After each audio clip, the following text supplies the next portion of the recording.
Aujourd'hui, dans la série Comment qu'on prononce en anglais, nouvelle vidéo, celle que vous attendiez tous.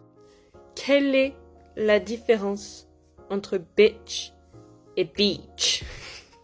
Ce phénomène en anglais est vraiment très intéressant, mais il est aussi hyper complexe pour nos oreilles de francophones, encore une fois. Je vais vous dire un truc et je pense que ça va pas vous plaire, vous me direz en commentaire ce que vous pensez de cette phrase. En anglais, il existe deux sons i. Ouais. Nous, on a la lettre I qui fait le son I et c'est tout. En anglais, il existe deux sons I qui sont très différents, mais qui restent quand même très proches en termes de prononciation. Pour nous, c'est très complexe parce qu'on a appris à utiliser un seul son I depuis notre naissance et c'est tout, alors que pour les anglophones, c'est beaucoup plus logique, vu qu'ils l'entendent depuis toujours.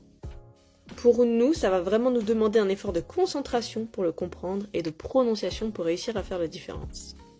Si on reprend nos deux mots de tout à l'heure, bitch et beach, est-ce que vous entendez bien la différence? Dans bitch, donc l'insulte, je vais pas la traduire, je pense que vous saurez ce que c'est, le son I est un son I court, on appelle ça. Alors que dans beach, le son I qu'on entend là est un son I long.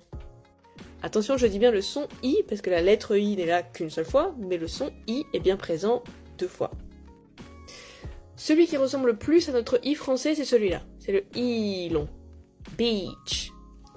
Celui qui est un peu plus complexe pour nous, c'est celui-là, le court, bitch.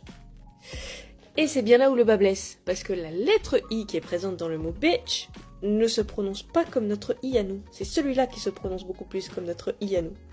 Donc, galère. Mais que faire, du coup?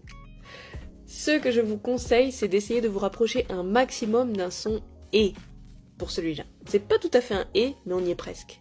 Bitch. Alors que là, vous pouvez rester sur un I classique français.